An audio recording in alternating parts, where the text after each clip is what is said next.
पीलीभीत में सीएम योगी आदित्यनाथ ने 569 करोड़ 11 लाख रुपए की 66 विकास परियोजनाओं का किया शुभारंभ। सीएम ने विस्थापित परिवारों को भूमि अधिकार पत्र सौंपे। सीएम ने कहा, कांग्रेस और समाजवादी पार्टी को एक ही वर्ग की चिंता।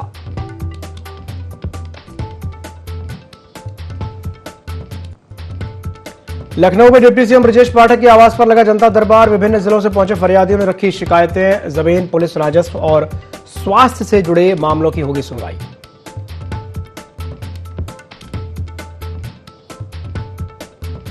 एटा में सहायक लिपिक हत्याकांड का खुलासा। पुलिस ने नामजद प्रधानाचार्य को किया गिरफ्तार। प्रधानाचार्य ने ही सहायक लिपिक की हत्या की थी।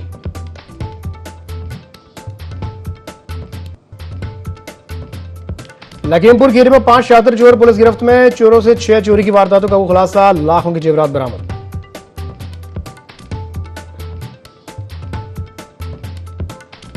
कुशीनगर में कार और बाइक की टक्कर। हादसे में 3 लोगों की मौत। मृतकों में 1 युवक और 2 महिलाएं शामिल।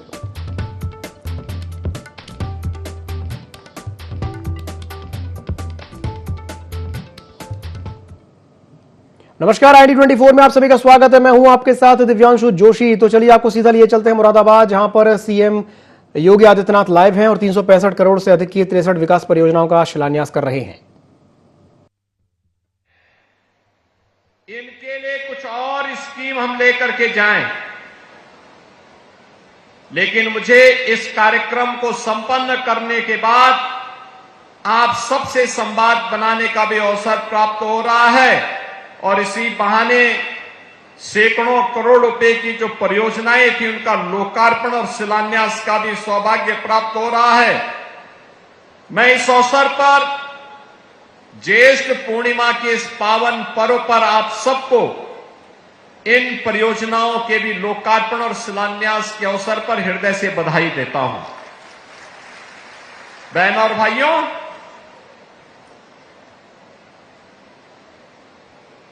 हमारी स्वयं की संपत्ति और हमारा वैभव राष्ट्र की सुरक्षा में कैसे सहायक हो सकता है, दानवीर भामा शाह का प्रेरणादायी व्यक्तित्व उसका उदाहरण है। याद करिए, हल्दी घाटी के युद्ध में तत्कालीन परिस्थितियों को देखते हुए जब महाराणा प्रताप को युद्ध का मैदान छोड़ करके हटना पड़ा था, मात्र 22,000 की सेना महाराणा प्रताप के पास और लाखों की सेना अकबर से उनका मुकाबला हो रहा था। उस युद्ध में अंतिम क्षण की घटना के कारण कुछ ऐसा घटित हुआ कि महाराणा प्रताप को युद्ध का मैदान छोड़ करके जंगल की ओर पलायन करना पड़ा था। लेकिन हल्दी घाटी से प्रारंभ हुआ भारत के स्वाभिमान और विदेशी आक्रांताओं के खिलाफ लड़ाई बंद नहीं हुई। अरावली की जंगलों में लड़ाई लड़ती रही और एक समय ऐसा भी आया जब महाराणा प्रताप के पास इस युद्ध को लड़ने के लिए कुछ भी नहीं रह गया था। बहनों और भाइयों, तब भारत माता का महान सपूत भामा शाह अपनी पूरी संपत्ति को महाराणा प्रताप के चरणों में समर्पित करते हुए उन्होंने कहा था कि देश की आजादी के लिए भामा शाह भी अपना योगदान देने के लिए आया है और उन्होंने अपनी पूरी संपत्ति महाराणा प्रताप को दी, जिस संपत्ति के बल पर 12 वर्ष तक पूरी सेना का वेतन और अकबर को दांतों तले चने चबवाने के लिए मजबूर करने की सामर्थ्य थी, जिसके बल पर फिर से मेवाड़ और चित्तौड़गढ़ के सभी दुर्ग और किले वापस फिर से महाराणा प्रताप के पास आए और भारत के स्वधर्म और स्वदेश की लड़ाई कैसे होनी चाहिए, महाराणा प्रताप ने उसका उदाहरण देशवासियों के सामने प्रस्तुत किया। ऐसे दानवीर भामा शाह की पावन जयंती के अवसर पर मैं ऐसे महान त्यागी, ऐसे महान तपस्वी, ऐसे महान दानवीर भामा शाह जी की स्मृतियों को नमन करते हुए विनम्र श्रद्धांजलि अर्पित करता हूं।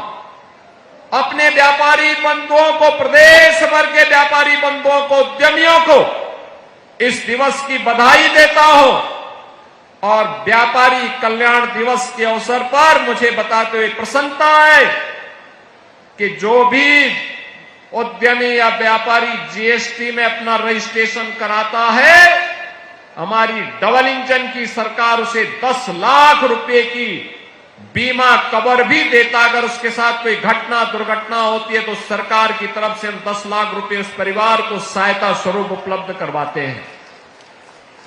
मैं आज के इस अवसर पर व्यापारी बंधुओं से कहूंगा, उनके सामर्थ्य, चलिए बढ़ते हैं खबरों की ओर। मुख्यमंत्री योगी आदित्यनाथ ने पीलीभीत में विपक्ष पर जोरदार हमला बोला। कांग्रेस और समाजवादी पार्टी को निशाने पर लेते हुए सीएम ने कहा कि दोनों ही दलों को सिर्फ एक ही वर्ग की चिंता है। वहीं कानून व्यवस्था पर अपनी सरकार का रिपोर्ट कार्ड पेश करते हुए उन्होंने मंच से कहा, नो दंगा नो कर्फ्यू, अब यूपी में सब चंगा। मुख्यमंत्री योगी आदित्यनाथ ने बरखेड़ा विधानसभा क्षेत्र के पतरासा कुंवरपुर गांव में 569 करोड़ 11 लाख रुपए की 66 विकास परियोजनाओं का लोकार्पण और शिलान्यास किया। साथ ही करीब 2500 विस्थापित परिवारों को भूमि अधिकार पत्र सौंपे। मुख्यमंत्री ने कहा कि 55-56 साल पहले बांग्लादेश से प्रताड़ित होकर के आए परिवारों को अब भारतीय नागरिकता और जमीन का अधिकार मिल चुका है। उन्होंने कहा कि अब कोई भी ताकत इन परिवारों को यहां से नहीं निकाल सकती और ना ही उन्हें पराया कह सकती है।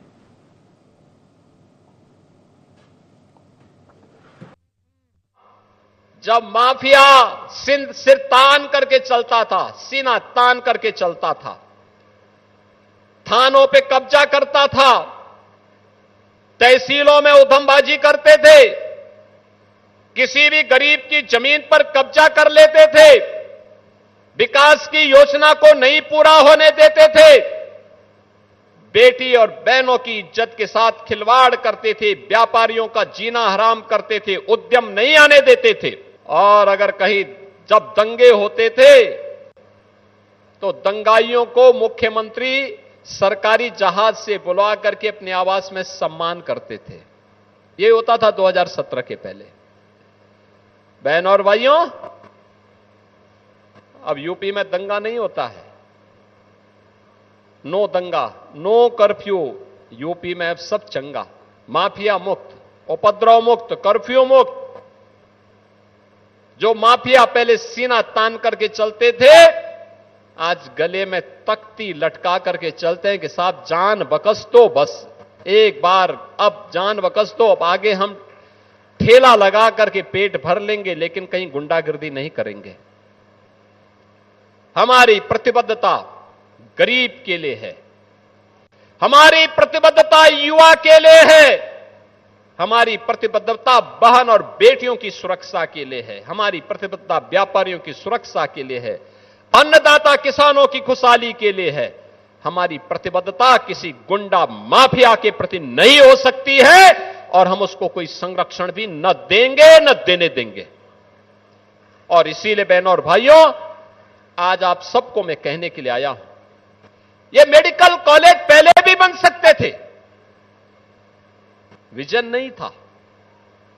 गरीब को उपचार की सुविधा मिले, ये केवल सेफई परिवार का अधिकार था, बाकी किसी और का नहीं। उनको अच्छी सुविधा मिले, बाकी तो 25 करोड़ की जनता जाए भाड़ में उनके लिए, यही करते थे। साइकिल चलेगी तो दंगा करवाएगी, उपद्रव करवाएगी, कर्फ्यू लगाएगी, गुंडागिर्दी के माध्यम से समाज में सज्जन लोगों का जीना आराम कर देगी। गरीबों की जमीनों पर कब्जा करना, सार्वजनिक जमीनों पर कब्जा करना, जहां आज गौशालाएं बन रही हैं, ये जमीनें पहले 2017 के पहले किसी सपाई ने कब्जा की होंगी जरूर। बड़ी खबर सोनभद्र से आ रही है, जहां पर मारपीट और लूट के आरोप में 3 युवक घायल हो गए हैं। शादी समारोह से लौटते समय रास्ते में उनको रोका गया और 9 लोगों पर लाठी डंडों से हमला करने का आरोप है। पीड़ितों ने नकदी लूटने का भी आरोप लगाया है। जुगैल पुलिस ने घायलों को अस्पताल पहुंचा दिया है। प्राथमिक उपचार के बाद सभी को घर भेजा गया है। पुलिस तहरीर के आधार पर मामले की जांच पड़ताल में जुटी है। तो ये खबर आपको बता रहे हैं यूपी के सोनभद्र से, जहां मारपीट और लूट के आरोप में 3 युवक घायल हो गए हैं। शादी समारोह से लौटते समय रास्ते में उनको रोका गया। 9 लोगों पर लाठी डंडों से हमला करने का आरोप है। पीड़ितों ने नकदी लूटने का भी आरोप लगाया। जुगैल पुलिस ने घायलों को अस्पताल पहुंचाया है। प्राथमिक उपचार के बाद सभी को घर भेज दिया गया है।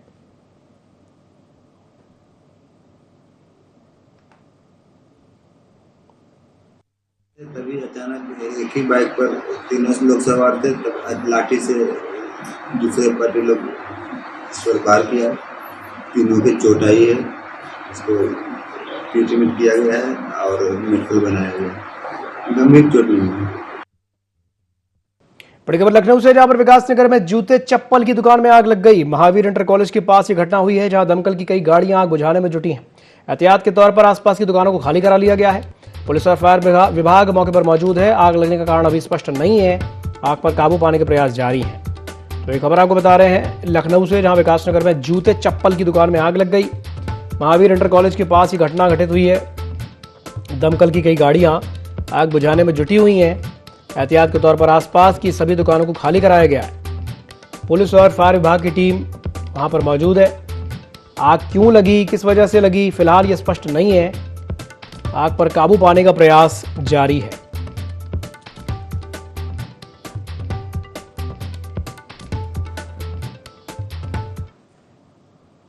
बड़ी खबर लखनऊ से, जहां पर डिप्टी सीएम ब्रजेश पाठक के आवास पर जनता दरबार लगा। विभिन्न जिलों से फरियादी पहुंचे और उन्होंने अपनी शिकायतें रखी।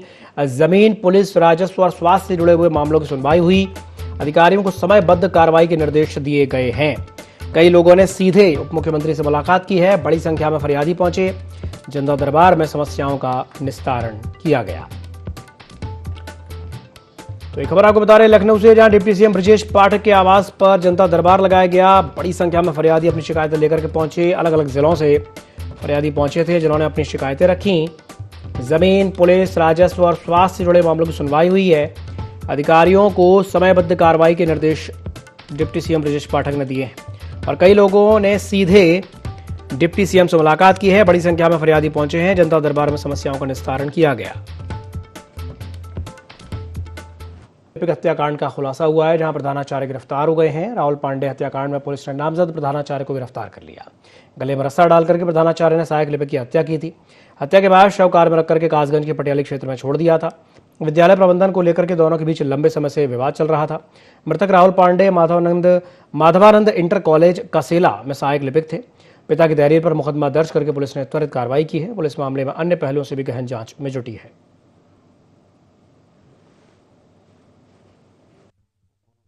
कॉलेज परिसर स्थित ग्राउंड में बैठे हुए थे। इसी दौरान प्रधानाचार्य और सहायक लिपिक के मध्य विवाद हुआ। विवाद के दौरान ही प्रधानाचार्य द्वारा गले में रस्सा डालकर सहायक लिपिक की हत्या कर दी गई। हत्या करने के उपरांत उसके शव को ठिकाने लगाने के उद्देश्य से अपनी गाड़ी में डालकर थाना पटियाली क्षेत्र की तरफ गए, जहां पर पुलिस टीम द्वारा शव को गाड़ी से बरामद किया गया है। आरोपी को भी पुलिस द्वारा हिरासत में लिया गया है। उससे विस्तृत पूछताछ की जा रही है। इसमें बॉडी का पीएम कराया गया है और अभियोग पंजीकृत कर अन्य विधिक कार्रवाई प्रचलित है। खबर बांदा से है, जहां पर जसपुरा थाना पुलिस ने गेहूं की घटतौली करके किसानों और व्यापारियों से धोखाधड़ी करने वाले अंतर जनपदीय गिरोह के 7 आरोपियों को गिरफ्तार किया। पुलिस ने आरोपियों के कब्जे से 94 क्विंटल गेहूं, बिक्री की और तलाशी से कुल 2,57,000 रुपए नकद, एक डीसीएम, एक 4 पहिया वाहन और अवैध तमंचा बरामद किया। आरोपी के 25 जून को झंझरी पुरवा में किसानों के द्वारा घटतौली का विरोध करने पर आरोपियों ने जान से मारने की नियत से फायरिंग कर फरार हो गए थे। वहीं पुलिस ने कार्रवाई करते हुए सभी आरोपियों को गिरफ्तार कर आगे की कानून प्रक्रिया शुरू कर दी है।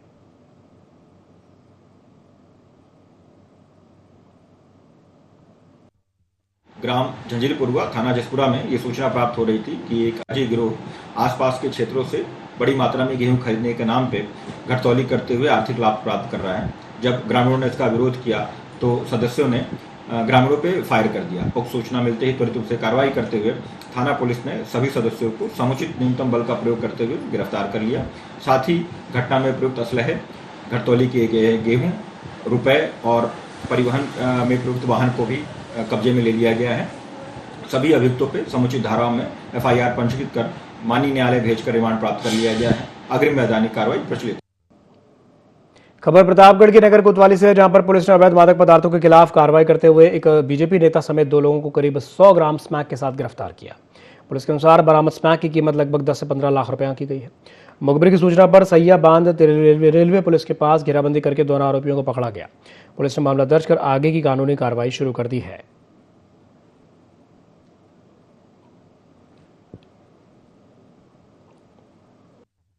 पुलिस द्वारा ऑपरेशन प्रहार लगातार चलाया जा रहा है। इसी के संबंध में पुलिस द्वारा थाना कोतवाली नगर की पुलिस जब चेकिंग कर रही थी, उन्होंने 2 व्यक्तियों को पकड़ा जिनके पास से लगभग 100 ग्राम स्मैक बरामद हुआ है। व्यक्ति जो गिरफ्तार हैं उनके नाम है रतन केसरवानी और दीपांशु सिंह, दोनों बाबागंज क्षेत्र थाना कोतवाली नगर के रहने वाले हैं और इसमें अन्य विधिक कार्रवाई की जा रही है। इसकी अंतर्राष्ट्रीय कीमत लगभग 10 से 15 लाख के आसपास है और इसमें जो बाकी लिंकेजेस हैं उसे भी ढूंढने का प्रयास थाना कोतवाली नगर की पुलिस द्वारा किया जा रहा है। इटावा के सुंदरपुर गांव में आयोजित क्रिकेट टूर्नामेंट के समापन समारोह में खेल और राजनीति का संगम देखने को मिला, जहां समापन समारोह में महानवादी पार्टी के राष्ट्रीय महासचिव और विधानसभा प्रत्याशी हरीश लोधी राजपूत मुख्य अतिथि के रूप में शामिल हुए। आयोजन समिति और स्थानीय युवाओं ने उनका फूल मालाओं से स्वागत किया। इस दौरान उन्होंने विजेता और उपविजेता टीमों को सम्मानित करके खिलाड़ियों का उत्साहवर्धन किया। हरीश लोधी राजपूत ने कहा कि खेल युवाओं के व्यक्तित्व निर्माण और उज्जवल भविष्य की मजबूत नींव है। उन्होंने आश्वासन दिया कि जन समर्थन मिलने पर इटावा में आधुनिक खेल स्टेडियम के निर्माण और प्रतिभाशाली खिलाड़ियों को आगे बढ़ाने के लिए हर संभव प्रयास किए जाएंगे।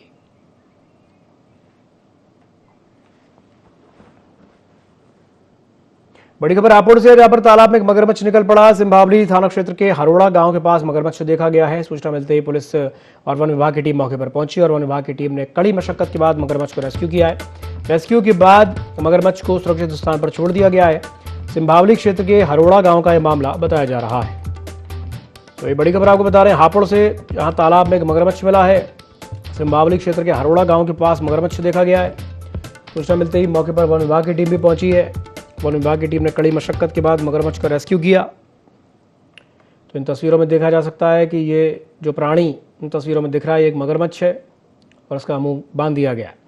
रेस्क्यू के बाद मगरमच्छ को सुरक्षित स्थान पर छोड़ दिया गया है। सिंभावली क्षेत्र के हरोड़ा गांव का यह मामला बताया जा रहा है।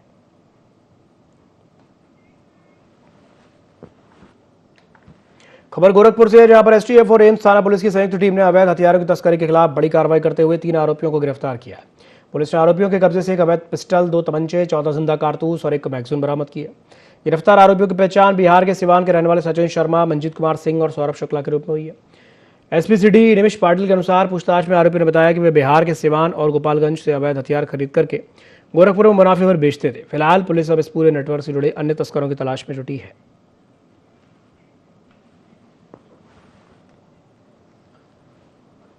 बड़ी खबर अयोध्या से है, जहां पर राम मंदिर चढ़ावे में चोरी के मामले में 8 आरोपी जेल भेजे गए हैं। अधिवक्ताओं ने आरोपियों की पैरवी से इनकार कर दिया। अधिवक्ता संघ ने सर्वसम्मति से फैसला लिया। बाकी आरोपियों की सीबीआई जांच की मांग उठाई है। लोकल संतों को ट्रस्ट में शामिल करने की मांग उठ रही है। नृपेंद्र मिश्रा को ट्रस्ट की कमान देने का विरोध किया जा रहा है। अधिवक्ता संघ ने प्रेस वार्ता में अपनी मांगे रखी हैं। तो ये खबर आपको बता रहे हैं अयोध्या से, जहां राम मंदिर चढ़ावे में चोरी के मामले में 8 आरोपी जेल भेजे गए हैं। अधिवक्ताओं ने आरोपियों की पैरवी से इनकार कर दिया है।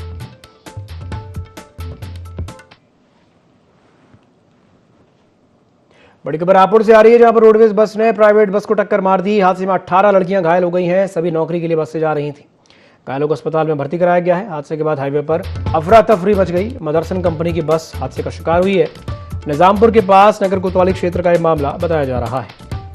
तो ये खबर आपको बता रहे हैं हापुड़ से, जहां रोडवेज की बस ने एक प्राइवेट बस को जोरदार टक्कर मार दी।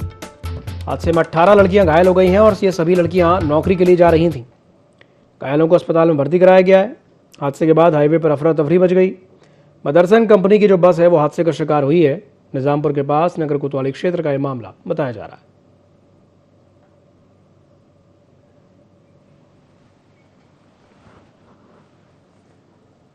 बदायूं के उगैती थाना क्षेत्र में चोरों ने बिजली विभाग की सुरक्षा व्यवस्था पर सवाल खड़े कर दिए हैं। खितौरा विद्युत उपकेंद्र पर लगे मेन ट्रांसफार्मर को चोरों ने निशाना बनाते हुए उसमें भरा हुआ तेल चोरी कर लिया। ट्रांसफार्मर से तेल निकल जाने के कारण करीब 100 गांवों की बिजली आपूर्ति ठप हो गई है। इससे हजारों उपभोक्ताओं को भारी परेशानी का सामना करना पड़ा।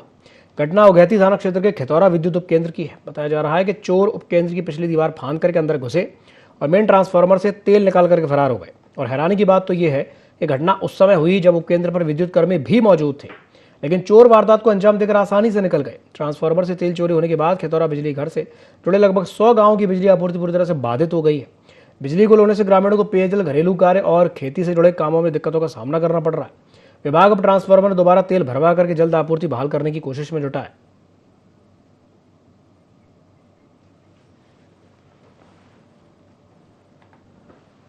बदायूं नगर पालिका परिषद के वर्तमान कार्यकाल के 3 साल पूरे होने पर पालिका परिसर में कार्यक्रम आयोजित किया गया। इस अवसर पर पूर्व मंत्री आबिद रजा और सांसद आदित्य यादव ने जनसभा को संबोधित किया। आपको बता दें कि आबिद रजा ने नगर पालिका के विकास कार्यों का उल्लेख करते हुए जनता के सहयोग और विश्वास के लिए आभार जताया। साथ ही कहा कि सरकार का पूरा सहयोग मिलने के पर बदायूं में और बेहतर विकास कार्य किए जाएंगे। उन्होंने सड़क, स्ट्रीट लाइट और सफाई व्यवस्था को लेकर जनता सहयोग की अपील की। साथ ही सांसद आदित्य यादव ने सरकार पर भ्रष्टाचार और विभिन्न मुद्दों को लेकर के निशाना साधा। पालिका के 3 साल पूरे होने पे आए हैं। हम सब ने बधाई दी चेयरमैन को और साथ ही साथ फातिमा रजा जी के साथ उनके पूरे पार्षदों को और सभी नगर पालिका के कर्मचारियों को बधाई दी। और बधाई इसलिए भी दी क्योंकि लगातार जिस तरीके से नगर पालिका के द्वारा सफाई और सड़कों का निर्माण हो, जगह जगह पर लाइट लगाने की व्यवस्था हो, सार्वजनिक जगहों पर पानी की व्यवस्था कराने की बात हो, इन सभी चीज़ों का जिस तरीके से ख्याल रखा गया है और लोगों को मदद की गई है, निश्चित तौर पे ये काबिल तारीफ है और इसकी हम लोगों को सराहना करनी चाहिए। तो उसी को देखते हुए आज हम सब लोग यहाँ आए थे। सभी लोगों की ये कामना है कि आने वाले जो 2 साल हैं उसके साथ साथ और जितने साल हों वो कहीं ना कहीं नगर पालिका बदायूं इसी तरीके से बदायूं का विकास करती रहे और इसको बढ़ाने का। भारतीय जनता पार्टी जिस राम के नाम को लेकर के सरकार में आई थी, आज उसी के राम के नाम को भ्रष्टाचार से जोड़ने का काम किया है, डकैती डालने का काम किया है। शादी समारोह में हुई फायरिंग के मामले में 25,000 रुपए का इनामी अभियुक्त गिरफ्तार हो गया है। खबर आपको बता रहे एटा से, जहां कोतवाली नगर क्षेत्र के बालाजी गेस्ट हाउस में शादी समारोह के दौरान चली गोली से 2 मौसेरे भाई गंभीर रूप से घायल हो गए थे। घटना के बाद फरार चल रहे 25,000 के इनामी आरोपी दीपक गुप्ता और विनय कुमार को कोतवाली नगर पुलिस ने दबोच लिया। आरोपी के कब्जे से एक लाइसेंसी पिस्टल भी बरामद हुई है। एसएसपी के निर्देशन में चलाए गए अभियान के तहत पुलिस को बड़ी सफलता मिली है। आरोपी के खिलाफ वैधानिक कार्रवाई पूरी कर न्यायालय भेजने की प्रक्रिया नगर में 25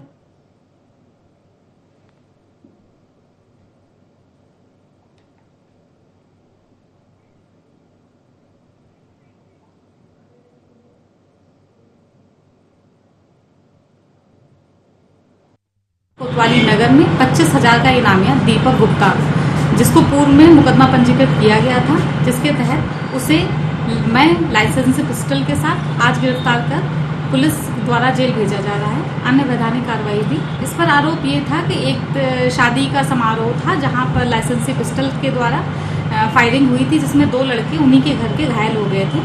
इसके तहत उसे गिरफ्तार आज किया गया। पीलीभीत में पूरनपुर तहसील में कई दिनों से न्याय की मांग को लेकर के भूख हड़ताल पर बैठी एक महिला किसान की अचानक से हालत बिगड़ गई। मौके पर अफरा तफरी मच गई। पूरनपुर तहसील पर क्षेत्र में भारतीय किसान यूनियन भानु प्रताप के बैनर तले 24 जून से धरना और 27 जून से 6 महिला किसान अनिश्चितकालीन भूख हड़ताल पर बैठी हैं। आंदोलनकारी मुड़िया गांव में जमीन की पैमाइश और न्याय की मांग कर रहे हैं। करीब 11:30 बजे भूख हड़ताल पर बैठी 60 साल की रेशमा देवी की अचानक से तबीयत बिगड़ गई। महिला को चक्कर आने लगे और वह अचेत जैसी हो गई।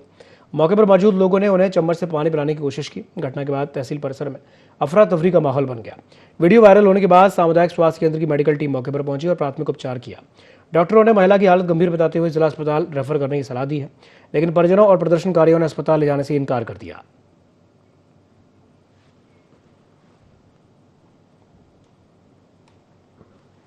लखीमपुर खीरी पुलिस को चोरी और नकबजनी के मामले में बड़ी सफलता मिली है। थाना खीरी पुलिस, स्वाट और सर्विलांस टीम ने संयुक्त कार्रवाई करते हुए 5 शातिर चोरों को गिरफ्तार करके 6 चोरी की वारदातों का खुलासा किया। आरोपियों के कब्जे से लाखों रुपए कीमत के सोने चांदी के जेवरात, 7100 रुपए नकद और एक 315 बोर का अवैध तमंचा और कारतूस बरामद हुआ है। एसएसपी डॉक्टर ख्यातिगर के निर्देशन में चलाए गए अभियान के तहत हुई इस कार्रवाई में थाना खीरी और कोतवाली नगर क्षेत्र के वारदातों का खुलासा हुआ। गिरफ्तार आरोपियों पर पहले से ही कई मुकदमे दर्ज हैं। पुलिस ने बरामदगी के आधार पर आर्म्स एक्ट समेत अन्य धाराएं बढ़ाते हुए सभी आरोपियों को न्यायालय में पेश किया है।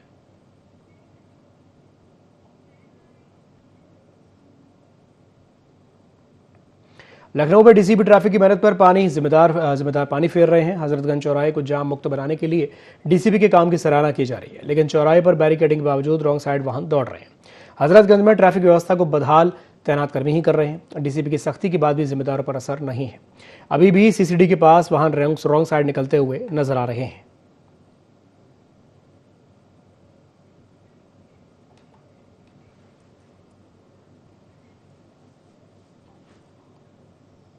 इसी के साथ बुलेटिन में फिलहाल के लिए इतना ही। दीजिए इजाजत। नमस्कार।